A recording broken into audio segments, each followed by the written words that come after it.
Avery, whose show is this?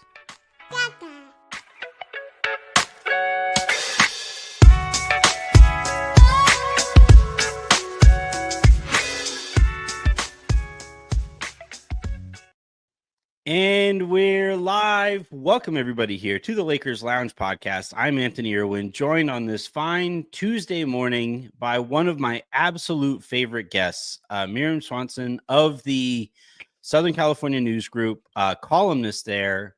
I love her angles on all of this stuff. I love talking to her. It's always a fun conversation.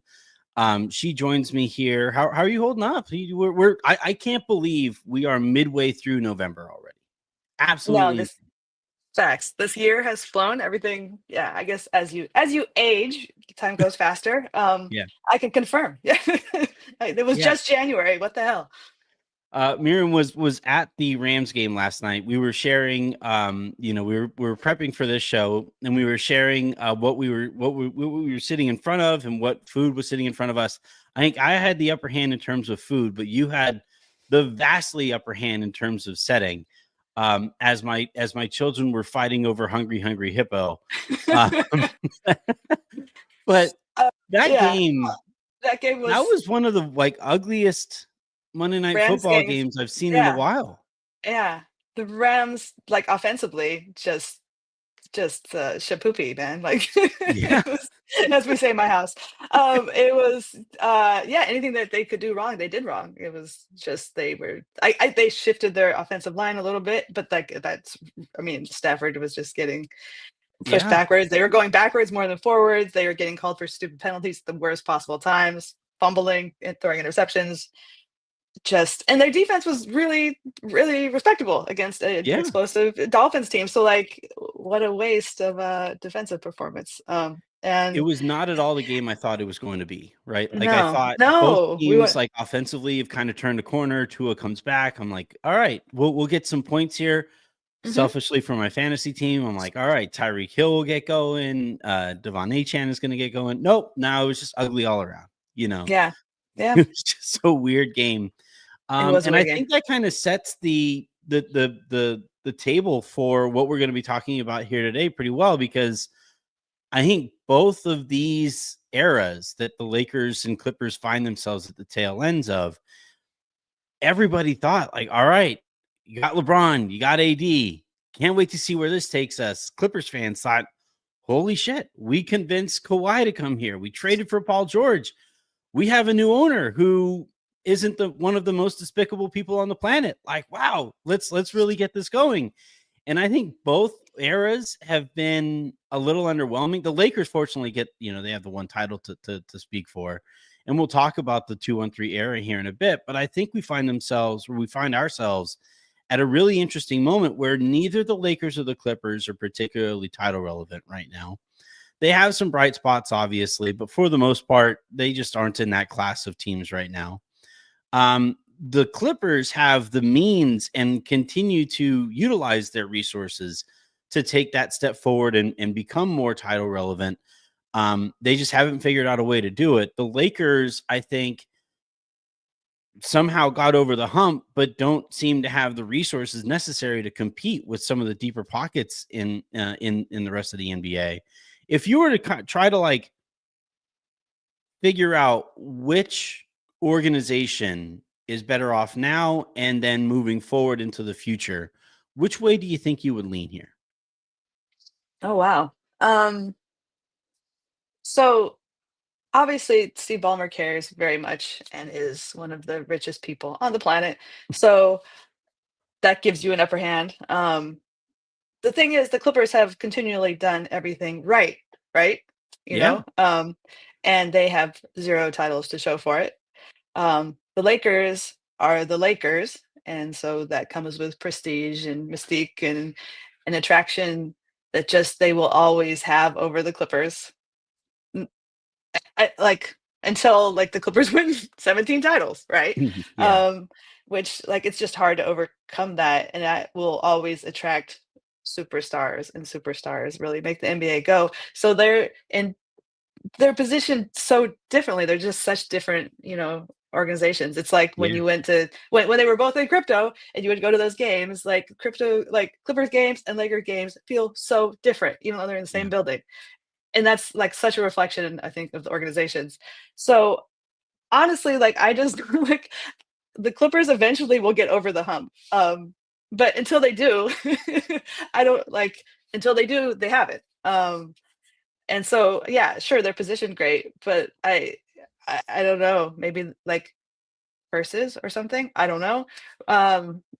Or just I don't know. We'll yeah, I guess technically the Clippers are positioned better in that they have Ballmer at the wheel, but there's something about the Lakers and the Lakers magic that has worked and will keep working. Because like if you look at 5 years ago when LeBron and AD were there, came, or I guess like AD came a little bit after, but anyway, you know what I mean? Like the beginning of these two generations or iterations of these they two arrived teams, within like a 12-month span, right? Like yeah, LeBron showed up and they went through a season and they traded for AD. right, exactly. So yeah, so like if you would have looked at that starting point and been like, all right, the Clippers will get to a Western Conference Finals.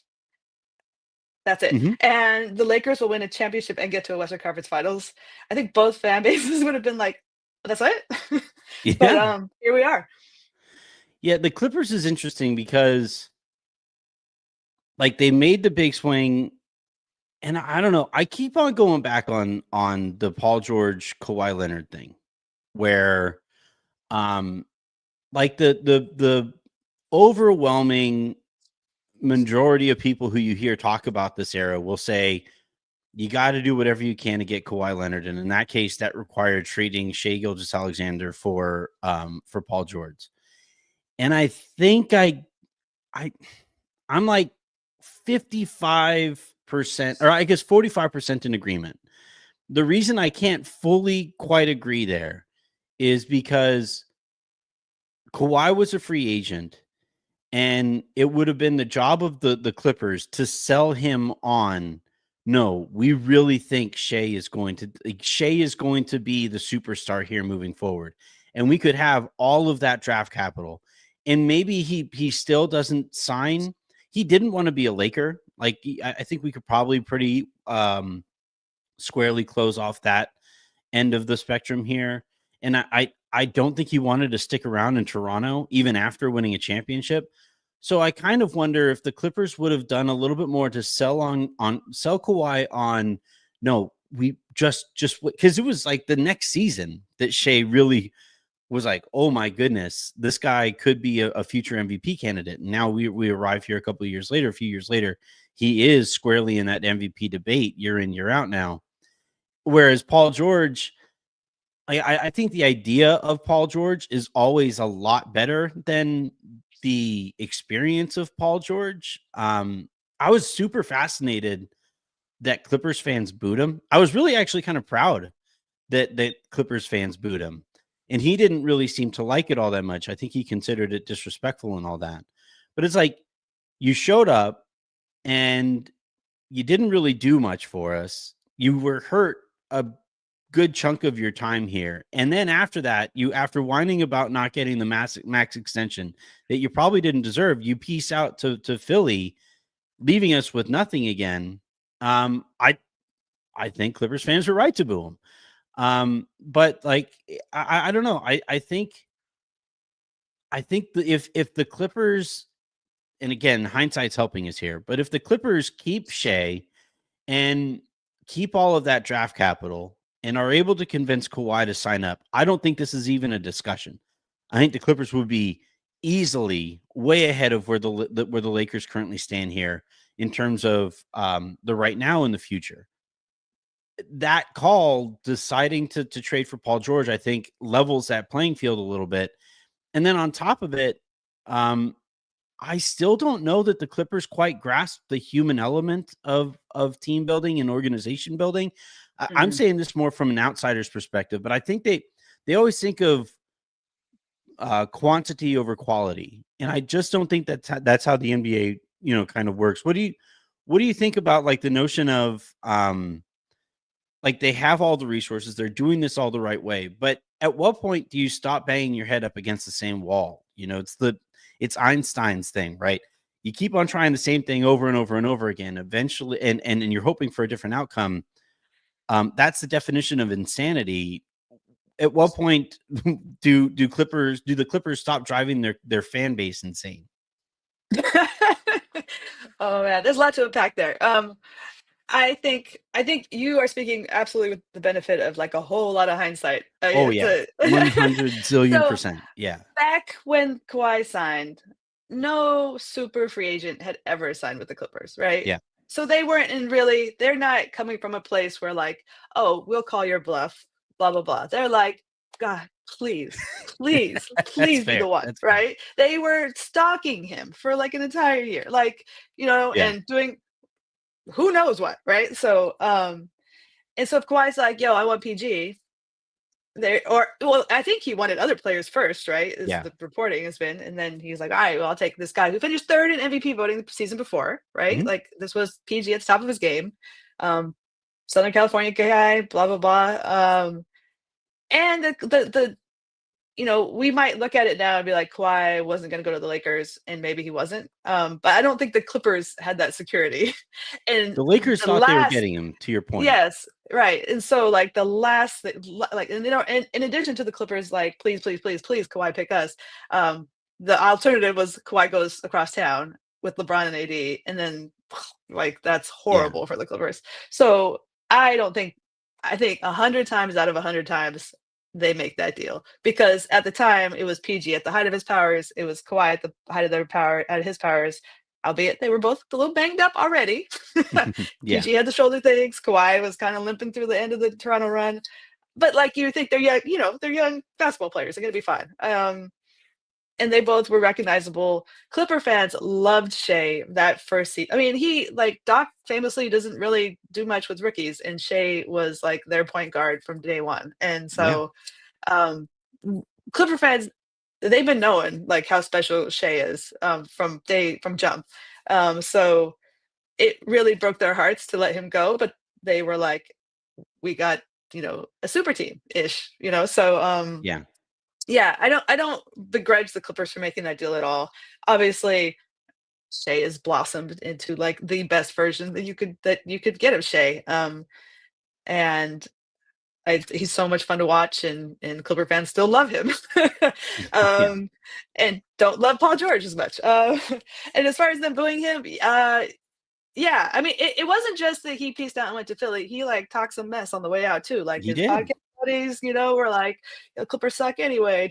On Twitter, whatever the hell it's called. PG had his dad on his pod talking about the Clippers stabbed us in the back. I mean, like, bro, like they brought it. You wanted Reggie Jackson. They brought in Reggie Jackson. You wanted John Wall. They didn't re-sign Isaiah Hartenstein so they could bring in John Wall. Y'all wanted Russ. Everybody knows how they brought in Russ. You know what I mean? Like you want to shoot more. You want to handle the ball more. What do you want, PG? Like they just let PG dictate a lot of what PG, what was going on. And to your point, yes, he played only like 30 something, maybe 40 more games than Kawhi, who missed an entire season with an ACL. So like, he's also, as Philly's learning, like they're all like just basketball injuries. But he's unlucky on that front. That said, like PG is he's like a nice dude. He's like good to talk to. Like if you listen to the podcast, he sticks his foot in his mouth just because he is so openly thoughtful. you know what I mean? He's not hiding things. He seems like he wants to please everybody with everything that he says, and I think he reached a breaking point. I was actually kind of surprised that he talked mess about the Clippers, because I figured he would let bygones be bygones. He's still got a giant contract. He's still got everything kind of going for him here, although the Sixers do not have anything going for them early this season. Go on his pod and be like, I was playing for the B team. Clipper fans did not like that. Yeah. I can't imagine why. But yeah, I think the thing that I get kind of hung up on here, and do you think the Clippers would have been better off without the 2-1-3 era? Like, what if it's just Shea and because they had just won, what was it, 47 wins? They had the year before. Like 46? Yeah, 46, 47, somewhere in there. I remember at the time when they got Kawhi and they got Paul George, the thinking was like, oh, we're adding Kawhi and Paul George to a almost 50-win team. And I'm like, well, you lost Shea, and it doesn't quite work like that. But yeah, like it was like this scrappy, like that's the kind of identity I think that a fan base can really wrap its arms around. You know, you have the guy that you drafted, the guy that you're developing, you have this completely overachieving group there. You still have all of the assets under God's blue sky, and you have Steve Ballmer's super deep pockets to go out and get the next big free agent. I think sometimes we undersell the difference from, you know, going from Sterling to Ballmer, you know, in the Clippers' potential ability to bring in free agents. And I think that, like, how many stars have come into a dome already and preached about, like, wow, this building is incredible. Ballmer really knows what he's doing here. And I do think that if they would have just stuck by the Shea thing, continued to with that organic build, and continued to use the resources, like, I think you could have arrived at a place where, like, OKC finds itself now, where I mean, it's not all that different. All of OKC's assets came from the Clippers, or most of them, and then their best player also came from the Clippers. Yeah.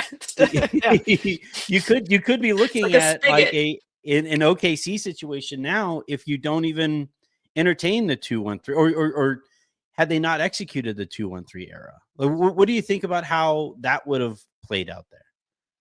I mean, it's a very interesting hypothetical, right? Like in another dimension, if Kawhi does not pick the Clippers and they end up on this route, who knows? I mean, they probably would have had bad luck some other way. but yeah, it is the Clippers. That's fair. Yeah, I mean, it's fair. Yeah. Short of that, yeah, I think there's pressure on the Clippers being in LA and being up against the Lakers. I think they've tried to do both, to be like the scrappy blue collar LA our way. Yes, that was hilarious. Spotlights over streetlights. That was so perfect. Yeah. Et cetera, team, but also realizing we're in LA, we need stars.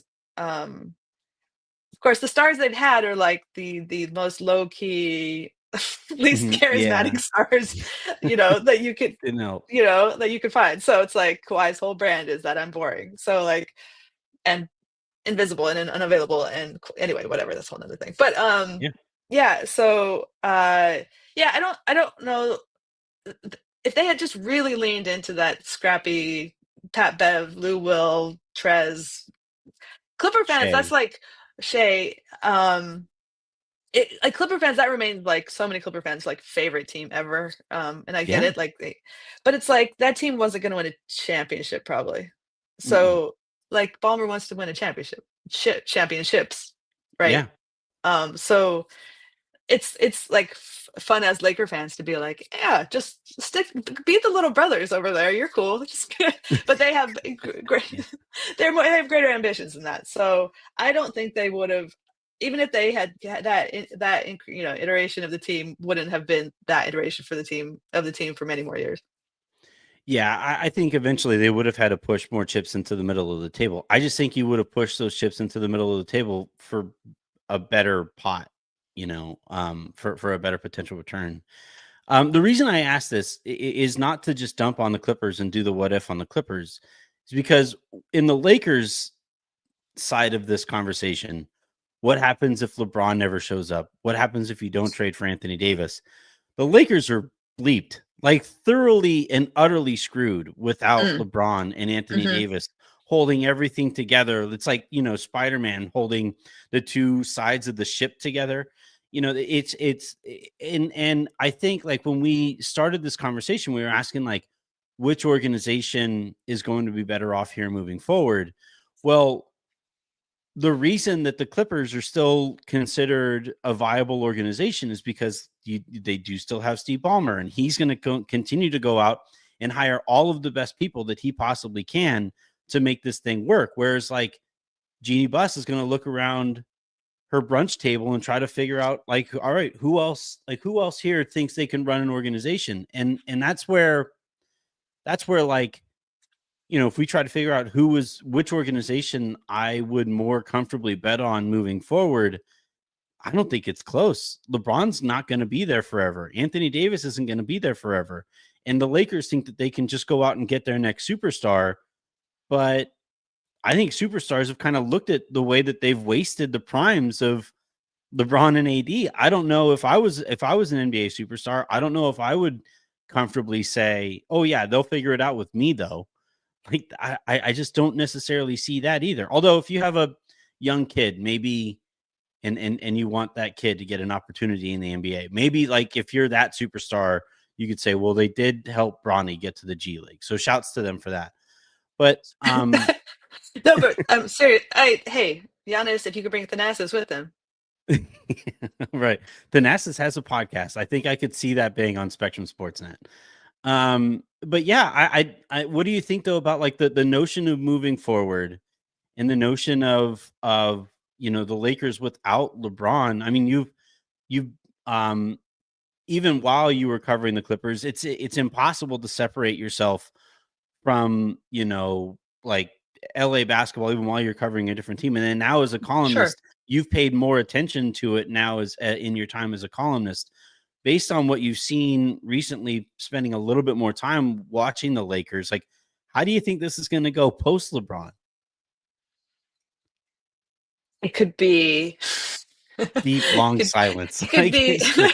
I think it could go to. Well, look, I don't buy that superstars are going to avoid the Lakers. I don't think they will. I think the Lakers brand is so, and to maybe the detriment of like building the organization out correctly or as fully as they could. The Lakers brand is so strong and the Clippers brand is not. And like these guys are businesses, right? And it means more to their business to play for the Lakers than the Clippers. I mean, and I mean, just like in LA, like if you go anywhere as a Clipper versus go somewhere as a Laker, the public reaction is different. And Paul George didn't like that either, I'm sure. But I think just like more broadly, like, yeah, I think I don't. You joke about like if you have a son that wants to play in the NBA, the Lakers will take care of him. I think the Lakers take care of their superstars, and I think maybe they don't.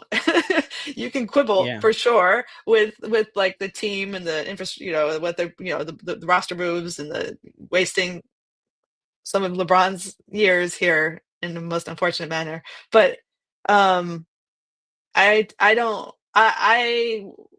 don't think that precludes future stars from joining the Lakers. And as long as they're in that star business, I don't think they're dead in the water by any means. The other thing that needs to be factored into this with the Lakers aspect of this conversation is that Guggenheim is sitting right there. And we've seen what Guggenheim has done with the Dodgers. And I don't think the Buss family will ever sell completely out of owning the Lakers. I think they'll always be a part of the equation there.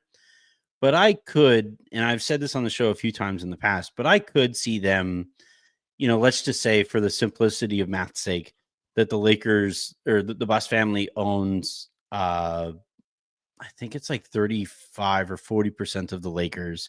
And then the rest of the ownership is broken into these small minority groups.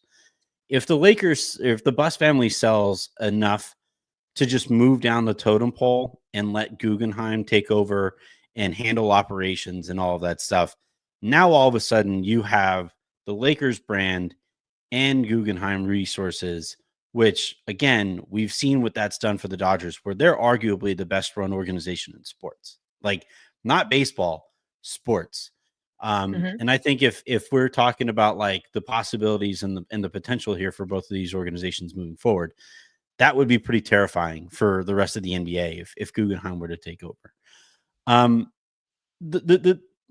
much do you think I've been trying to get a feel for this? And you've been paying attention to Los Angeles sports for in a professional and personal capacity, right, for your whole life, right? You grew up in Southern California too.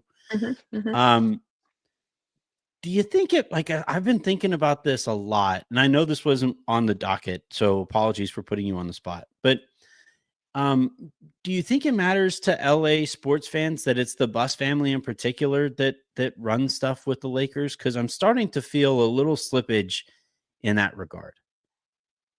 Oh, wow, that's an interesting question. Depends which Laker fan you talk to. I think a Yeah. lot of people have frustrations, and their frustrations kind of ferment into a anti-Bus family, right? Like, people Yeah. subscribers to your podcast probably aren't like the hugest fans of the Bus family, but they are still icons in their way in LA, right? Like, Yeah. that name, that family has done so much for LA, you know, and like the kids have obviously not had the success that their father had, but still, like, the Lakers remain incredibly relevant. It's not like they've completely, you know, like we, a championship and a Western Conference Finals appearance is dissatisfactory to a fan base that expects a lot all the time. But Yeah. if, like, you gave that to a Clippers fan, I mean, they're still celebrating that they celebrate, the people that were happy to see Paul George was like, he gave us something that we never had before, which was Western Conference Finals appearance, and like, that was a big Mhm. deal. But there's just these levels of expectations. But I think, it's not been all bad. You guys have LeBron, you have AD, you have a pretty fun team that, Yeah. you know, that you It could that's not definitely be it's a not lot worse. it could be worse. So yeah, I think it would have to go really sour for longer for people to really sour on the family, I think. Yeah, I think it's gonna be interesting to see how the next few years go because, like, Rob Pelinka's contract is up at the end of next season, and seeing as he went through 2 transaction windows without doing anything to the roster, I think Lakers fans are pretty much out there, and if he gets an extension, I don't think Lakers fans will handle that particularly well, but I also don't think, though, that, like, I don't think Jeannie wants to fire Rob, and I don't think she want if Rob departs, she wants it to be on his terms, Mm, and I think, you know, if you're looking at the possibilities here or the paths out of the LeBron era, one of them is we fire Rob, no guarantee that the issues get fixed because the issue still, like, Lakers fans don't really want to, consider this, but LeBron is 40, and it's great that he's playing the way that he is at 40, but I don't know that that's necessarily night in, night out a $50 million player. It's an incredible story that he's playing the way that he still is, but it's kind of tough just in a raw basketball sense to continue to make the argument that just because he's 40, it allows him to get away with not playing up to that expectation year or night in, night out. And then with Anthony Davis, like, you just never quite know. Yes, he was really healthy last year, but so far this season, he has plantar fasciitis and one workable eye so far. So, like, uh whether they fire Rob or not, the two cornerstones of this franchise, like, they aren't on the uptick anymore. So even if you fire Rob, if you're I'm talking about this from Genie's perspective, somebody who doesn't want to fire Rob. If I fire one of my best friends here or let his contract run out, um, and there's no guarantee that it's going to necessarily get better, then am I just better off saying, you know what, that is going to do it here for the bus tenure. Let's hand this over to Guggenheim there, and I can continue to be a part of the Lakers equation. And at that point, too, like, if she's a minority owner, or if the Bus family is the Bus trust is a minority owner of the Lakers, they're still there, and I think they would still be celebrated if, maybe they don't get to hold up the trophy on championship nights. And I do think they would be part of the parade because they would still be a part of the organization, but it wouldn't be quite the same thing. I'm just looking at it like from what I think Jeannie would prefer to do if it was the choice between selling just enough of this thing to A, get a huge payday, and B, step into to the background a little bit. or B, not do that, continue to get like, I don't think they really show her on the Jumbotron anymore because they're concerned how that's going to go over. Continue to watch, like, Linda Rambis is her closest friend. Linda's always a polarizing figure. Kurt is always a polarizing figure. Rob isn't even polarizing because I think most people are just kind of out on him. Would you rather see, like, continue down that path or just rip off the Band-Aid? I don't know. I do kind of think eventually she's going to rip off that Band-Aid. It's just, and from what I've heard too, like, she hates the way that people talk about the Lakers. She can't stand it. So, and I don't know who would. Like, you'd have to be like Sterling to be like, okay, well, you guys don't get it. But yeah, I don't know. I'm really kind of curious how this goes. So this is you sort of trying to make the pitch to Jeannie Buss that like, you don't need these headaches. You don't want what do you want these headaches for? To be a ceremonial. You'll enjoy the ceremonial position much better. That assumes she's listening, which I highly, highly doubt that she is. I'm sure she's an avid listener. She might have made it through the intro because of Avery's voice, and then that's it. Which is the best intro of all the podcasts I listen to, by the way. I appreciate that. But yeah, I think the show should just end at the intro because the outro features her too. So that would be it. See, nepotism works. But yeah, I think it's a fascinating discussion there. And I think the other thing too that needs to be pointed out with Ballmer and what the Clippers are trying to do, they've started, yes, they had the ill-fated slogans on the billboards. Like, that didn't age very well. But I think what they've done, what the Clippers organization has done that is really, really smart is start with the kids. And I do think we'll eventually arrive at a place where, like, the parents and the older generations will root for the Lakers because that's how they grew up. And I think the kids who don't think their parents are cool, and want to push back against their parents, and played on courts that had Clippers branding on it, and played in parks that had signage and stuff like that of the Clippers. And then you also go to the Intuit Dome, which is a significantly nicer looking building than Staples Center is now, or I guess Money Laundering Arena is now. And like, I find myself wondering if, years down the road, if that, like, when those grassroots elements will pay off. Do you think they will? So when Kawhi and PG came and you kind of really saw that, like, we're gonna go for the kids, because it was right then was when all the courts were getting the now old Clipper logo on them. Yeah. But I mean, I guess I don't know how much has moved the needle with kids though. Like, the Clippers haven't been good enough. Like, Yeah, you they have need to win. Yeah, you have to win. Like, all those other, I mean, there's been junior Clippers. Like, there are hardcore Clipper fans who became Clipper fans because there was, like, even under Sterling, a junior Clipper organization in LA that created youth basketball opportunities. So I mean, I see this attempt and I, like, appreciate it and it's smart, but, like, at the end of the day, what's cool is what wins. What's not cool is teams that are, like, meh, or Yeah, it seems don't kind of win. stale now. That's for sure. Yeah, so I don't know, like, my kid is 11, and I remember when Kawhi and PG came, like, my daughter, who is now 17, I remember bringing her to junior high school and seeing two little 7th grade guys walking around with Clipper shirts, and I was like, "Oh my god, wow, Yeah. it's working." I don't see that anymore. Like, now kids are back, well, now they're wearing Dodgers stuff, but, like, you know what I mean? Like, but that's what's But cool. to your Like, point, exactly. you see LA is covered. It's so cool. Like, the LA is covered with Dodger stuff. Like, it's really, like, you're like, "Hey, it feels like a community."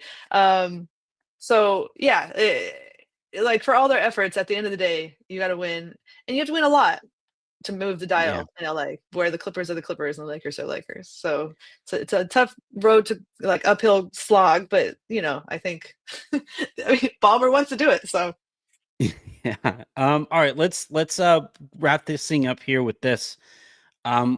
what have you thought of JJ Redick as a coach so far? Like how have you been? He has the viral clip of him fighting a chair in Memphis. Part of the JJ1 chair. take that chair. He did make the big swing recently, moving D'Angelo Russell to the bench. I think that was I as somebody who kind of knew it was coming, still thought I was shocked at how early it happened. But what have you thought about how JJ has handled himself, and do you think he has a future in this? Yes, he has a future in this. I think so too. He's a very competitive dude, and I think great coaches are very competitive. Honestly, I was kind of doubtful coming in, Mhm. because he's a little bit smug, you know? Yes, Um, he's a Duke guy. He's like the Duke yeah, guy. yeah. When he was He's at Duke, he was the guy everybody hated. Yes, absolutely. And I'm Yeah. like, and obviously he's played on NBA teams, been in NBA locker rooms, and he knows way better than I do about, like, how to talk to NBA players. But like at some point when that guy is it's one thing when that guy is your teammate, and it's another thing when Mhm. that guy's your boss. And Yeah. I'm like if you're D'Lo's got to be feeling some kind of way at the Mhm. moment, I'm sure. But it's like JJ, like Ty Lue, who I respect a lot as a coach. He does this 10 game at a time sample size, right? Like everything, all his decisions are like 10 games, 10 games, 10 games. And it Yeah. felt like that was some sort of what JJ was doing with this, right? Like, let's look at this lineup with this, we'll give it this much space, and then Yeah. we'll tinker, and we'll think, Reevaluate it. Mhm. but and like, I remember in his introductory press conference, and he was like, "I don't give a f about blah blah blah," and I was like, "Doth protest too much? Like, it feels like you really do give it." Yeah. You know what I mean? Like, Yes. what, Yeah. right? Yeah. So I was a little like, is he gonna be like super sensitive and like, Yeah. I wanna make sure the like, newspapers print, "I am not mad," like, yeah, yeah, yeah. exactly. Yeah. But I think that no, he's so smart, and I think these guys really appreciate, like, and he's doing it in a way where these guys they're feeling it, they're following it. Like when you run, I know from Ty Lue, when you run sets that work, guys are like, yeah. Yeah. So Yeah. yeah, I think he's doing well, and I think he's just starting. So like I think he's gonna be really good. Yeah, I think the theme of this pod is just win, baby, right? Like the Hmm. whole, like, run sets that work. Turns out guys like coaches who run sets that work. Hmm. When you make, I actually, I said this on the show yesterday, but I really think that, because he technically made that move 8 games in, but Hmm. I think he looked at the schedule. He was like, well, Philly's broken Hmm. and Toronto is trying to lose this year. Hmm. I'm gonna move this up a little bit, Right, and I'm gonna right, win when I make this move, right. And that will so that we instill get that confidence. buy-in. Yep, within the team and outside the team too. So Yeah. yeah, yeah, he's very clever and very competitive. It's a good combination. Yeah, it's interesting because, when the Lakers went into after they fired Darvin Ham, the hope the hope of hopes was that maybe, just maybe, the Clippers would fire Ty Lue. In that, and I think the Clippers knew that, and as such, we're never going to fire Ty Lue. They also weren't gonna get somebody on this market who was better than Ty Lue, so I think Mhm, that was the biggest factor. So then when it didn't look that way, I know that the Lakers checked in on Bud, and he would have been an interesting hire, but I think he's just like a variant of Frank Vogel. He's just the mhm, inverse of mhm, him. I think mhm, they've been there, done that, and we know how the Lakers really care about a story, and mhm. they want to be able to, it's not JJ's enough a for, star. JJ's yeah, a star as a coach. yeah, Yeah. and he's, this good looking guy. I think I've tweeted about it a couple of times. He's the first ever coach with the sleeve tat, where he rolls his sleeve up and you could see the tattoos coming out of the other end there. Mhm, I think the Lakers really like that about him, and then it just so happens that he really cares about basketball. He mhm, really cares that he succeeds here, mhm, and I think that's a good starting place. But I still think, man, the next 5 to 10 years of NBA basketball in LA is going to be absolutely fascinating because the 2-1-3 era is already is already half over, but it's, it's once over. Kawhi is gone, it's Yeah. that's it, I think we're thinking, yeah, like even I if Kawhi comes back to this team, I don't think he's ever going to be at his strongest superpowers, and that's not enough to get the Clippers over the hunt. Like they're yeah, thinking ahead. And then the LeBron AD era is eventually going to end. I think LeBron. He joked the other day that oh, maybe I'll play just long enough to see Bryce here too. So I think that he probably is looking at 3 years, I think, left of his NBA career. This year, next year, the one after that. And after that like 7-year stretch of basketball, because I think by that time Kawhi will have probably hung him up too. That's going to be so fascinating, because like you've said, and like we've said all show, whoever wins in that 7-year stretch after these next few years, that's really, I think, going to, I think the Lakers are still going to own LA. That's never going to change.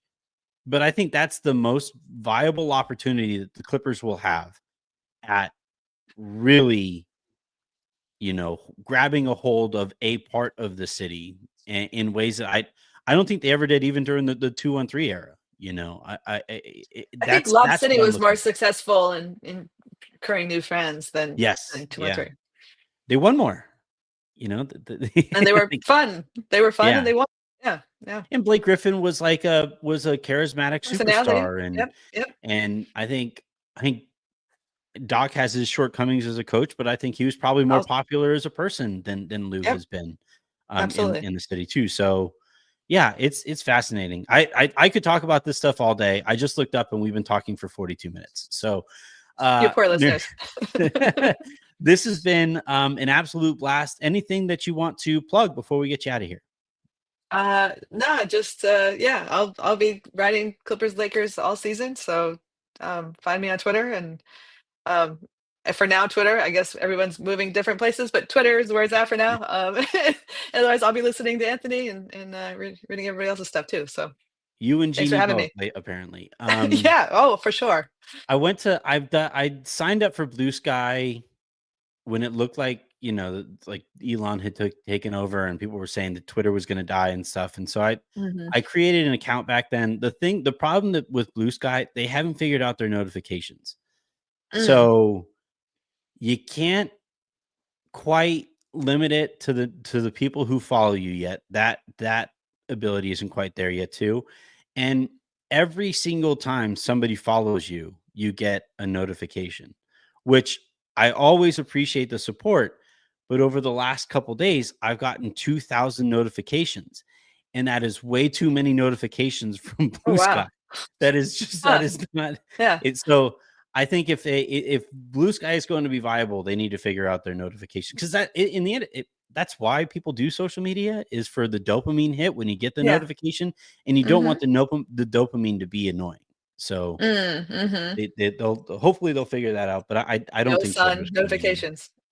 Yeah, I did.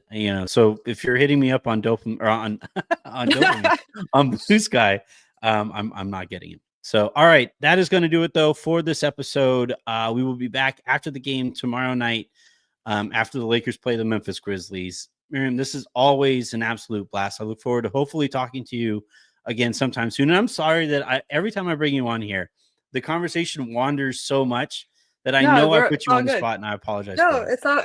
Hopefully, I don't say anything too stupid, but if I did, I'm sorry. You didn't do anything worse than me. All right, everybody, have a great rest of your day. Make somebody else's. Hit that like button, hit the subscribe button, tell your friends that you love the show, tell your enemies that you hate it, and I'll talk to you guys tomorrow. Bye, everyone.